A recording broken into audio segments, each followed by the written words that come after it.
Well, let's bring in our panel right now. We've retired Major Glenn Ignacio, retired from the Air Force, and NewsNation law and justice contributor Jennifer Coffendorfer. Welcome to you both. And as we wait for those events to start, I want to talk about the Secretary of Defense a little bit because Pete Hegseth, Glenn, as you know, has been under fire. The White House says they're standing behind him, despite the fact that he's embroiled in this a second reported scandal, I suppose, over the use of the messaging app Signal. You and I talked a lot about the first one and the rules that are in place. This one is said to have involved his wife and his brother and others. What do you make of all this, Glenn? Yeah, honestly, I feel like we're up to round two, and I think I referred to a policy letter. So I dug in, and exactly on the 12th of March, DoD instruction 8170.01, 19 to 22 states exactly what you can and can't do with these types of systems and devices. So I'll send it to you, and we'll post it on Instagram. People can read it, but you'll get your answer right there, which is you're not supposed to say this information or anything that is even alluding to classified information, especially to people that are not involved in an operation. Again, shouldn't be talking about it. So there we got it in actually brass tacks, black and white. That'll be out there. He should have done it. So then you start to ask yourself, and Jennifer, I'm just curious of your view on this. What should happen next? Should he be fired? Let me go to the tablet and just go through some of the info that's been reported on this. You mentioned earlier about how he had reportedly, I think the Times had it first and others have matched, that he had this alleged second Signal chat. You know, and what's he sharing on the chat? Well, you have 13 people on it and similar details, they say, on the March strike on Yemen that were sent in that first Signal chat. But again, Jennifer, you got his brother and his wife and his lawyer on it, and it just adds to all of this that we've seen in March and April. So, you know, you've got an interesting background on all this, whether it be legally or at the FBI. What would you say? Well, at the end of the day, you cannot talk about, discuss, transmit in any way, shape, or form any of this information, especially to people who don't also have top secret clearance, and certainly not on your Viper or your secured transmittal device. It's just, you can't do it. And it's actually punishable by U.S. law under 18 USD 798, I believe it is. There, you guys have all your numbers when you came up, but that's, I was like, wait a second here. Glenn's got his numbers, Jennifer's got his numbers, you're prepared. But, you know, we laugh, but that is a larger point that everybody knows this going in. So now the White House likes to dig in, though, and doesn't like to admit when something has gone wrong, right? Likes to blame the media, Glenn. We've seen this story before. Question is how long they can get away with it, and does it make any sense?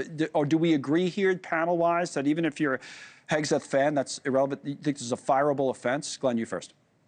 Yeah, absolutely. I mean, I take everything apolitical. And as we mentioned, you know, that information, if I was overhead target, I don't want people knowing when I'm at. So, I mean, it's pretty clear, but there's also a lot of things tied to this that I think are hitting Hegseth pretty hard. Yeah. Jennifer, fireable offense.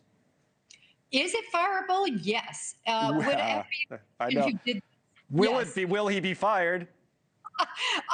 That's your question. No, he's not going to be fired. The president is behind him. He's going to give him a pass on this for right now, but it better not happen again. Look, but it's happened twice already, supposedly, right? No, third time should be the strike. You just I don't know. It puts government in severe disadvantage when other individuals can know our top secret information, especially about strikes and other things. It's unbelievable it's happening. Well, here's my question. I brought this up earlier, and I said this before when he was nominated, and maybe it's the fact that he comes out of our industry. I used to work with Pete, and then this idea that maybe I was thinking about I would never be qualified to be nominated to be Secretary of Defense. I think there were legitimate questions about Pete. Now I know he has a different background, Glenn, in terms of being a veterans advocate and all the like, but not this type of background, not running this type of organization. And that's the questions it brings up about whether he should have been picked in the first place. So I don't remember what you thought then, but what did you think then and what do you think now? Yeah, I mean, his background. So, I mean, he didn't really have any joint background across Army, Navy, Air Force, Marine Corps. He was an Army guy. Heck, we were the same rank and I wouldn't be qualified, right? But the problem is that, it wasn't what he could do here in the U.S. It's one of those things. He has to sit down with the defense secretaries of, say, Saudi Arabia, China, and deal with policy things. That's a whole different beast that he doesn't have experience on. And like I said, is apolitical about it, but he also has a lot of things going against him. There's a lot of problems going on in DoD. There's some upsets going on there. He's had a great impact on recruiting. So, that's fine. But there is a lot of upset. And I bet you we see the Washington two-step where he's not going to be fired, but he decides to step down down because he doesn't want this attention to deviate from the Pentagon's mission. That's what I probably expect. Not more time with the family, certainly. That's never, that's yeah. never the reason. So, but Jennifer, end on this. From a legal point of view, is there an argument in Hegseth's favor? You were saying you don't think he'll be fired. I suppose that was just because of the politics of the president, how you think he'll handle it. But is there anything that you could, how would you defend what he's done, his behavior, or would you?